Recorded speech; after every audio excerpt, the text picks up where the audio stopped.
Hello students, standard 8 के science में chapter number 18 pollution of air and water, ये हमारा कंटिन्यू था। ठीक है, लास्ट में हमने देखा था कि इफेक्ट्स ऑफ एयर पॉल्यूशन।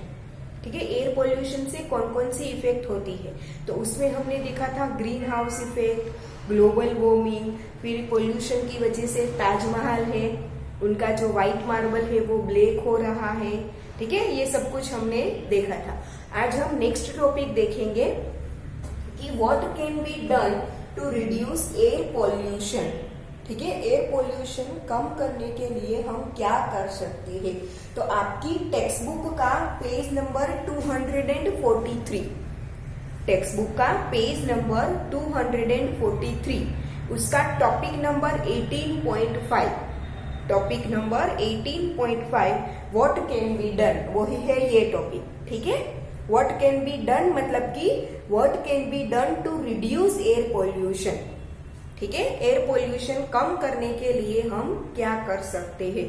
तो मैं एक के बाद एक पढ़ती जाती हूँ और समझाती जाती हूँ। ठीक है, now what can be done to reduce air pollution. Air pollution कम करने के लिए हम क्या कर सकते हैं। तो देखो, there are many success stories in our fight against air pollution। ठीक है, एयर पोल्यूशन के सामने हमारी जो लड़ाई है उसमें बहुत सक्सेसफुल स्टोरीज है कि जिसमें हमें बहुत अच्छा रिजल्ट मिला है। ठीक है, for example, a few years ago Delhi was one of the most polluted cities in the world, not only in India. देखो, ठीक है, पूरे वर्ल्ड में जो सबसे ज्यादा पॉल्यूटेड सिटीज है जितनी भी, उसमें से दिल्ली एक आती थी। हमारी दिल्ली उसमें से एक सिटी थी कि जो वर्ल्ड की सबसे ज्यादा पॉल्यूटेड सिटीज है। ठीक है, now it was being choked by fumes released from automobiles running on diesel and petrol. Diesel और पेट्रोल पे चलने वाले जो व्हीकल्स होते हैं ना, उसमें से जो फ्यूम्स मतलब कि स्मोक निकलता है वो पूरे एटमॉस्फेयर में फैले हुए थे। आप देखो ना तो आपको एटमॉस्फेयर ऑलवेज धुंधला ही नजर आएगा। जैसे कि विंटर में सुबह सुबह क्या होता है, जिसे हम झाकड़ बोलते हैं ना। ठीक है, सुबह सुबह विंटर में जो होता है वो तो थोड़ी देर के लिए होता है ना। जैसे ही धूप निकलने लगती है वो चला जाता है, फिर एटमॉस्फेयर क्लीन हो जाता है, हमें सब कुछ क्लीन दिखता है। पर दिल्ली में तो ऐसा था कि ये सारे एयर पोल्यूशन की वजह से वहां का एटमॉस्फेयर ऑलवेज ऐसा धुंधला ही रहता था, स्मोकी ही रहता था। ठीक है, now a decision was taken to switch to fuels like CNG and unleaded petrol. फिर ऐसा डिसीजन लिया गया कि व्हीकल्स में अब पेट्रोल डीजल की जगह पे सीएनजी और अनलीडेड पेट्रोल यूज करना है। अनलीडेड पेट्रोल मतलब कि जो ट्रीज में से जो पेट्रोल निकाला जाता है, ठीक है, वो ज्यादा एयर पोल्यूशन नहीं करता है, पर सीएनजी भी करता है, बट पेट्रोल और डीजल की कंपैरिजन में बहुत कम पोल्यूशन क्रिएट करता है। ठीक है, तो ऐसा डिसीजन लिया गया कि अब पेट्रोल व्हीकल्स में पेट्रोल और डीजल की जगह क्या यूज करना किया जाएगा, सीएनजी और अनलीडेड पेट्रोल। ठीक है, अनलीडेड मतलब अनलेडेड पेट्रोल मतलब कि जिसमें लेड की क्वांटिटी ना हो, ऐसा पेट्रोल। ठीक है, now these measures have resulted in cleaner air for the city। इसकी वजह से जो दिल्ली सिटी है उसका एयर क्या होता गया, धीरे धीरे क्लीन होता गया। अभी भी पूरा क्लीन तो है ही नहीं, थोड़ा बहुत तो पोल्यूशन हमारे अहमदाबाद में भी होगा, तो वहां पे भी ऑब्वियसली व्हीकल चलते हैं तो थोड़ा बहुत तो होगा ही, बट पहले जितना ज्यादा पोल्यूशन था उसकी कंपैरिजन में अब बहुत कम हो गया है। ठीक है, now you might know of some other examples from your area regarding reduction of air pollution. आपके आसपास के एरिया में से भी आपको ऐसे बहुत सारे केसेस मिलेंगे जिसमें लोगों ने एयर पॉल्यूशन कम करने के लिए बहुत ज्यादा काम किया हो। ठीक है, now share this with your friends. आपको ऐसा अगर कुछ पता हो तो अपने फ्रेंड्स के साथ डिस्कस करो। नाउ देखो, ये येलो ब्लॉक में जो है वो पढ़ रही हूँ। Do you know about the Say No to Crackers campaign which was organized by children from many schools? से नो टू क्रैकर्स। दिवाली में हम जो फटाखे जलाते हैं ना, हमें पता ही होगा, हम फटाखे जलाते हैं तो कितना धुआं और आवाज निकलती है। एयर पोल्यूशन होता है, नॉइस पोल्यूशन होता है ना, ठीक है। तो ऑब्वियसली ये सारा धुआं जो क्रैकर्स में से निकलता है वो ऑब्वियसली एयर पोल्यूशन ही करेगा, ठीक है। तो अगर हम दिवाली में पटाखे ना जलाए, क्रैकर्स ना जलाए और इसकी जगह अच्छी अच्छी रंगोलियां बनाए, दिए जलाए, लाइटनिंग करें तो वो ठीक है, ठीक है। रंगोली बनाए, मिठाइयाँ खाए, फिर लाइटनिंग करें तो वो ठीक है, ठीक है। फिर क्रैकर्स जलाएंगे तो उससे क्या निकलेगा, धुआं। तो इसीलिए बहुत सारी स्कूल के छोटे छोटे बच्चों ने ऐसा एक कैंपेन चालू किया था, से नो टू क्रैकर्स, ठीक है। This made a big difference to the air pollution levels around Diwali. Diwali के समय ऐसे पटाखे जलाने से एयर पोल्यूशन बहुत ज्यादा बढ़ जाता है, ठीक है। तो से नो टू क्रैकर्स कैंपेन की वजह से दिवाली के आसपास, अराउंड दिवाली के आसपास के समय में जो एयर पोल्यूशन होता था उसमें बहुत सारी कमी हो चुकी है, ठीक है ना। The quality of air at various locations is monitored regularly by government and other agencies, ठीक है। बहुत सारे एरिया की एयर पोल्यूशन की, मतलब जो एयर की क्वालिटी, एयर क्वालिटी चेक करना मतलब कि कितना पोल्यूशन है वो चेक करना। एयर कितनी लोगों के लिए, एनिमल्स के लिए हार्मफुल है, कितनी अच्छी है, वो सब कुछ नोट करना, उसे क्या बोलते हैं, एयर क्वालिटी चेक करना, ठीक है। तो गवर्नमेंट के द्वारा या तो ऐसी बहुत सारी एजेंसीज है जो ये काम करती है, थोड़े थोड़े समय के बाद वो एयर की क्वालिटी क्या करते रहते हैं, चेक करते रहते हैं, ठीक है। We can use these data to generate awareness about air pollution among friends and neighbors. ये जो डेटा कलेक्ट किया जाता है बाय एजेंसीज और बाय गवर्नमेंट, ये डेटा के ऊपर से हम हमारे आजू बाजू के लोगों को, हमारे फ्रेंड्स को एयर पोल्यूशन के बारे में अवेयरनेस दे सकते हैं, उन्हें समझा सकते हैं कि देखो एयर पोल्यूशन कितना ज्यादा बढ़ गया है, तो हमें ऐसा काम करना है कि जिससे एयर पोल्यूशन हमारी तरफ से तो ना, ठीक है। चलो, there is a need to switch over to alternative fuels instead of the fossil fuels for our energy requirements. fossil fuels क्या है वो तो हमें पता है, ठीक है। पेट्रोल, डीजल, कोल, इन सब की जगह पे अब हमें ऑल्टरनेटिव फ्यूल्स यूज करने होंगे, मतलब कि ऐसे फ्यूल्स यूज करने होंगे जिससे एयर पोल्यूशन कम हो, जैसे कि सीएनजी है, ठीक है। बायोडीजल है, बायोडीजल मतलब कि ट्रीज और उसके लीव्स में से वगैरह में से डीजल मिलता है। सारे ट्रीज के लीव्स में से और उसके स्टेम्स में से नहीं मिलता, बहुत ऐसे कम जैसे ट्रीज है जिसमें से डीजल जैसा ही मटेरियल मिलता है, जिसे हम एज अ फ्यूल यूज कर सकते हैं, और वो क्लीनर फ्यूल है, मतलब कि उससे कोई एयर पोल्यूशन नहीं होता, ठीक है ना। This could be solar energy, hydro power and wind energy, ठीक है। जैसे हम सीएनजी या तो बायोडीजल यूज करते हैं, वैसे ही हम उसकी जगह पे सोलर एनर्जी यूज कर सकते हैं, ठीक है। हाइड्रो पावर एनर्जी यूज कर सकते हैं, विंड एनर्जी यूज कर सकते हैं। सोलर एनर्जी मतलब कि घर पे हम कुकिंग के लिए जो एलपीजी यूज करते हैं ना, उसकी जगह पे हम सोलर कुकर यूज कर सकते हैं। तो हम घर पे जो एलपीजी गैस यूज करते हैं ना, उससे भी एयर पोल्यूशन होता है, तो उसकी जगह पे हम सोलर कुकर यूज कर सकते हैं, ठीक है। घर पे आपके घर की बहुत सारे लोगों के घर पे गैस गीजर होगा, विंटर में पानी गर्म करने के लिए गैस गीजर। कई सारे लोगों के घर में इलेक्ट्रिक गीजर होता है, तो कई के घर में गैस गीजर होता है। तो ये गैस गीजर लगाने की जगह पे हम क्या कर सकते हैं, सोलर वाटर हीटर लगा सकते हैं। इलेक्ट्रिक गैस हीटर की जगह पे भी हम सोलर वाटर हीटर लगा सकते हैं, है ना, जिससे कोई लाइट बिल भी नहीं आएगा, है ना, ठीक है। तो ये यूज कर सकते हैं। दूसरा hydro power, hydro power plant मतलब कि अभी हम जो इलेक्ट्रिसिटी यूज करते हैं वो इलेक्ट्रिसिटी पेट्रोल और डीजल का यूज करके इलेक्ट्रिसिटी प्रोड्यूस की जाती है। उसकी जगह पे हम वाटर का यूज करके इलेक्ट्रिसिटी प्रोड्यूस कर सकते हैं, ठीक है। आपने देखा होगा कि हमारे गुजरात में सरदार सरोवर डैम है, ठीक है। वो सरदार सरोवर डैम है ना, वहां पे एक हाइड्रो पावर प्लांट चलता है, मतलब कि डैम के ऊपर से जो पानी गिरता है वो पानी का यूज करके वो लोग इलेक्ट्रिसिटी प्रोड्यूस करते हैं। तो ऐसी इलेक्ट्रिसिटी अगर प्रोड्यूस की जाए तो उसमें से तो कोई फ्यूल बर्न नहीं होगा ना, ठीक है, अगर पेट्रोल और डीजल को बर्न करके उसमें से इलेक्ट्रिसिटी प्रोड्यूस की जाए तो वो पेट्रोल और डीजल में से स्मोक निकलेगा।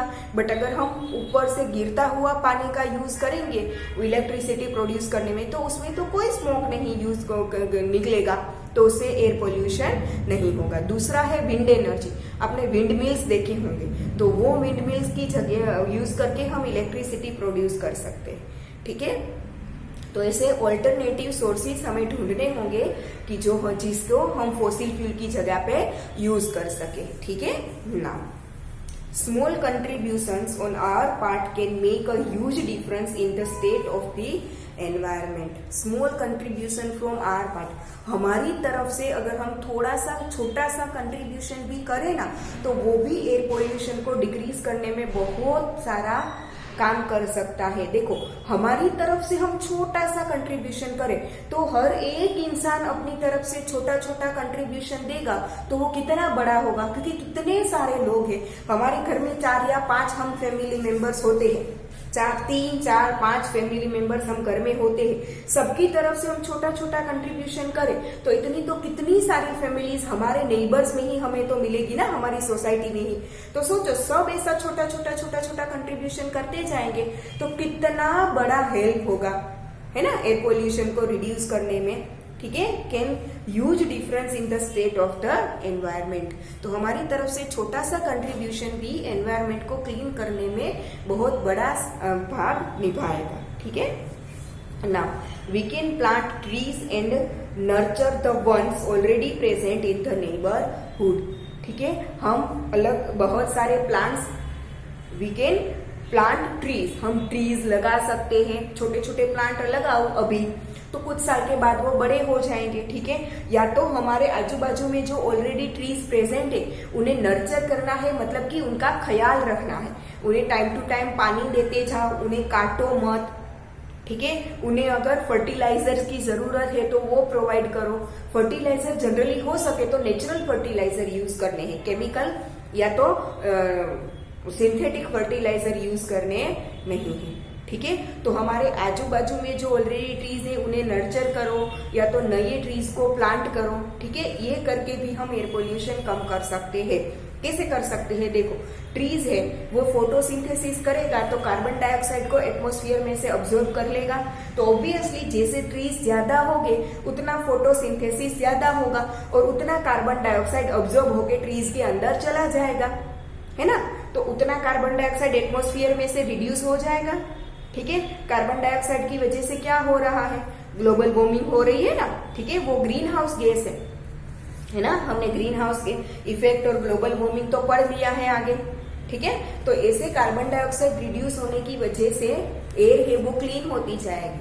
तो ये किससे होगा, अगर हम ट्रीज को प्लांट करेंगे या तो ऑलरेडी जो ट्रीज है उनका हम ख्याल रखेंगे। ठीक है ना, do you know about one महोत्सव when lakes of trees are planted in July every year। ठीक है, एवरी ईयर जुलाई में 13th जुलाई को एवरी ईयर वन महोत्सव के फॉर्म में सेलिब्रेट किया जाता है। उस दिन बहुत सारे ट्रीज को प्लांट किया जाता है, लैक्स ऑफ ट्रीज। हम अगर हमारी तरफ से 2 सैपलिंग को भी प्लांट करें, हमारी तरफ से हमारे घर के आसपास हम सिर्फ 2 ही लगाए तो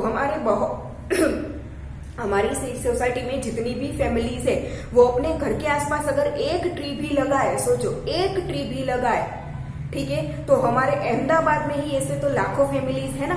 ठीक है, तो हर एक फैमिली 1 ट्री भी अगर लगाए ना तो हम lakhs of number of trees को प्लांट कर सकते हैं एवरी ईयर। ठीक है, 1 साल में सिर्फ 1 ट्री ही लगा, हर एक फैमिली 1 साल में सिर्फ 1 ट्री ही लगाए ना तो भी बहुत बड़ा कंट्रीब्यूशन होगा। ठीक है ना, बूझो एंड पहेली, देखो यहाँ पे आपको पिक्चर दिया गया है। स्टूडेंट्स है वो सैम्पलिंग को प्लांट कर रहे हैं, छोटे छोटे पौधों को प्लांट कर रहे हैं। ठीक है, Boojho and Paheli, once happened to go to an area where some people were burning dry leaves. Boojho and Paheli, एक बार एक एरिया में गए जहां उन लोगों ने देखा कि ट्रीज के जो ड्राई लीव्स थे उन्हें लोग जला रहे थे। ठीक है, they started coughing because the entire area was full of smoke. ऐसे अगर ड्राई लीव्स को या तो सूखी हुई डालियों को हम जलाएंगे तो उसमें से स्मोक तो निकलेगा ना। आप वैसे स्मोकी एरिया में जाओगे तो आपको खांसी आने लगेगी। ठीक है, Paheli thought it would be a better option to put them in a compost pit rather than burning. What do you think? तो पहेली ने क्या सोचा कि ये सारे ट्रीज के जो ड्राई लीव्स है, ड्राई सूखी डालियां है, उन्हें जलाने की कंपैरिजन में अगर उन्हें कंपोस्ट पिट में डाला जाए तो वो बेटर ऑप्शन होगा। कंपोस्ट पिट क्या होता है पता है आपको? जमीन के अंदर एक खड्डा बनाया जाता है, फिर उसमें ऐसे क्या डाला जाता है, जो सूखे पत्ते हमें ट्रीज को तोड़ना नहीं है, जो ऑलरेडी डालियां और पत्ते गिर के नीचे गिर गए हैं, ट्रीज में से नीचे गिर गए हैं, जो सूखे हो गए हैं, उन्हें लेके फिर अगर सड़े हुए फ्रूट्स है, सड़े हुए वेजिटेबल्स है, उन सबको वो खड्डे में डालना है। फिर क्या करना है, उसमें अगर गाय या तो भैंस का गोबर है वो भी डालो, वो भी चलेगा, ठीक है, उन्हें डालना है। फिर उसे मिट्टी से वो खड्डे को क्या करना है, ढक देना है, ठीक है। 10-15 दिन के लिए उसे ऐसे ही रखो, 10-15 दिन के लिए उसे क्या करोगे, ऐसे ही रखो। फिर उसमें से मिट्टी ऊपर से निकाल दो, तो आप देखोगे कि जो ड्राई लीव्स या तो सूखी हुई पत्ते, सूखे हुए डालियां थे, जो हमने सड़े हुए फ्रूट्स वेजिटेबल्स डाले थे, गाय या भैंस का जो गोबर डाला था, वो सब कुछ सड़ के उसमें से नेचुरल फर्टिलाइजर बन गया है। क्या बन गया है? वो नेचुरल फर्टिलाइजर। वो फर्टिलाइजर का अगर हम क्रोप को एज अ फर्टिलाइजर, क्रोप्स में अगर हम एज अ फर्टिलाइजर वो यूज करें ना, तो अच्छा खासा हमें क्रॉपिंग भी उसमें से मिलेगा, ठीक है। और वो जलाने से जो एयर पोल्यूशन होता था वो भी नहीं होगा, ठीक है। इसे बोलते हैं कंपोस्ट पीट, ठीक है। ऐसा कि जो सूखे डालियां होती है, सूखे पत्ते होते हैं, गाय भैंस का गोबर होता है, सड़े हुए वेजिटेबल्स या फ्रूट होते हैं, या तो फिर हमारे घर में जो पील्स निकलती है वेजिटेबल और फ्रूट की, क्या निकलती है, पील्स, छाल, हम नहीं खाते ना, वो निकाल देते हैं। उसे हमें क्या करना है, अलग से रखना है, उसे बाकी सारे प्लास्टिक या तो कागज के साथ वेस्ट में नहीं जाने देना है, ठीक है। जो किचन में से जो वेस्ट निकलता है ना, किचन का वेस्ट जो होता है, ठीक है, तो वो सारा हम जमा करके ऐसे कंपोस्ट पिट बना के उसमें डालें, तो वो उसे थोड़े दिन के बाद हम एज अ फर्टिलाइजर भी यूज कर सकते हैं। दूसरा कि उनसे पोल्यूशन भी कम होगा, ठीक है। इसे बोलते हैं कंपोस्ट पिट, ठीक है। ओके, नाउ ये हो गया हमारा डिस्कशन अबाउट एयर पोल्यूशन। अब हम देखेंगे वाटर पोल्यूशन क्या है और वाटर पोल्यूशन कौन कौन सी वजहों से होता है और उसे कम करने के लिए हम क्या कर सकते हैं। तो पहले स्टार्ट करते हैं कि वाटर पोल्यूशन है क्या।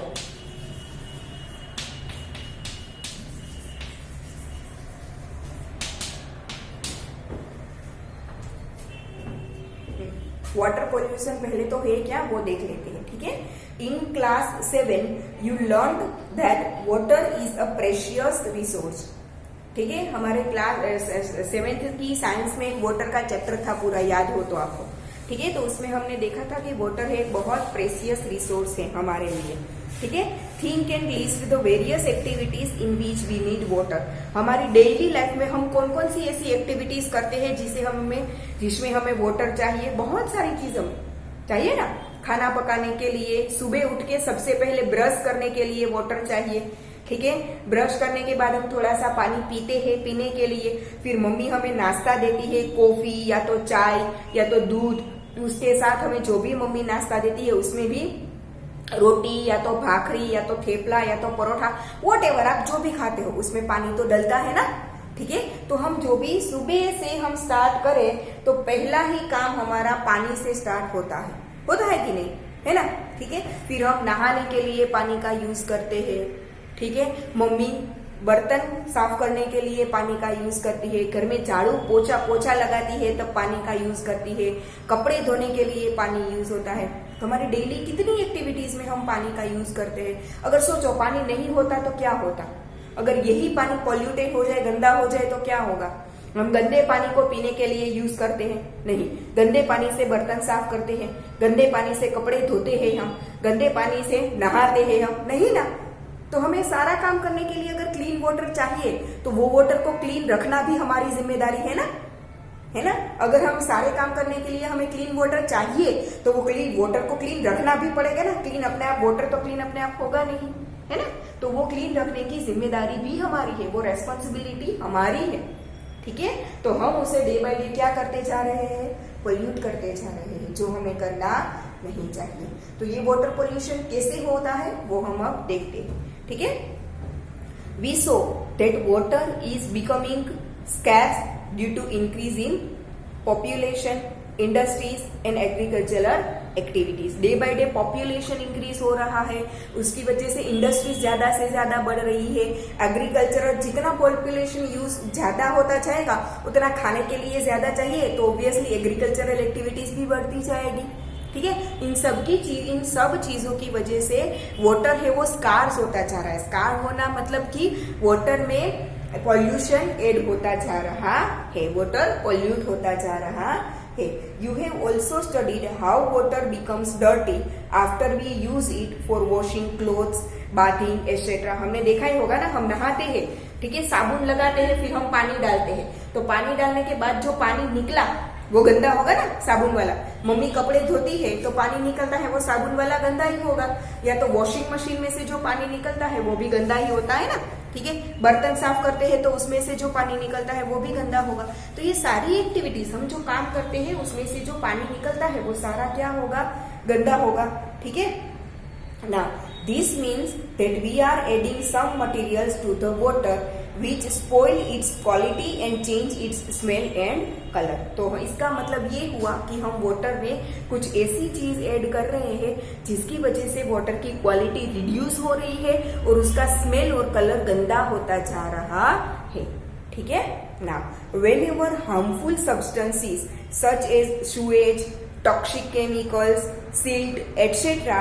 get mixed with water, the water becomes polluted। The substances that pollute water are called water pollutants। जब भी हम वाटर में कोई ऐसी चीज, केमिकल सब्सटेंसेस ऐड करें, या तो सुएज वाटर मतलब कि हमारे घर में सारी काम करने के बाद जो गंदा पानी निकलता है ना, उसे सुएज वाटर बोलते हैं, ठीक है। तो ये सुएज वाटर, फिर इंडस्ट्रीज में से जो पानी निकलता है यूज होने के बाद वो सारा, ठीक है। तो ये सारी चीजों की वजह से जो वाटर है वो पॉल्यूट हो रहा है, और वो सारी चीजें, वो सारे सब्सटेंसेस कि जिनकी वजह से वाटर पॉल्यूट होता है उन्हें वाटर पॉल्यूटेंट्स बोलते हैं। जैसे जिन सब्सटेंसेस की वजह से एयर पॉल्यूट होता है उसे हम एयर पॉल्यूटेंट्स बोलते हैं, वैसे ही जिन सब्सटेंसेस की वजह से वाटर पॉल्यूट होता है उसे हम क्या बोलेंगे, वाटर पॉल्यूटेंट्स बोलेंगे, ठीक है, ठीक है। तो ये जो सब्सटेंसेस की जिनकी वजह से वाटर पॉल्यूट होता है उन सारे सब्सटेंसेस को हम क्या बोलेंगे, वाटर पॉल्यूटेंट्स। जैसे ही एयर पॉल्यूटेंट्स थे वैसे वाटर पॉल्यूटेंट्स, ठीक है ना।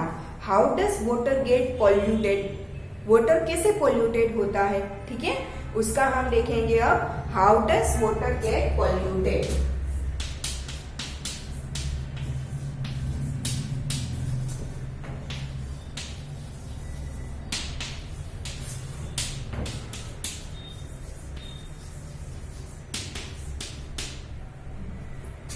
How does water get polluted, water pollute कैसे होता है। केस स्टडी, केस स्टडी मतलब कि कोई ऐसी एक रिवर ली है जिसमें day by day pollution increase होता जा रहा है। हमारे इंडिया की river Ganga, river Ganges, Ganga जिसे इंग्लिश में बोलेंगे गेंजीस, ठीक है, उसका यहाँ पे, उसके बारे में यहाँ पे दिया है। नीचे जो आपको फोटो दी है ना, ठीक है, ये देखो गंगा जहां से निकलती है वहां से समुद्र के साथ मिलती है, वहां तक का उसका पाथ दिया है, ठीक है।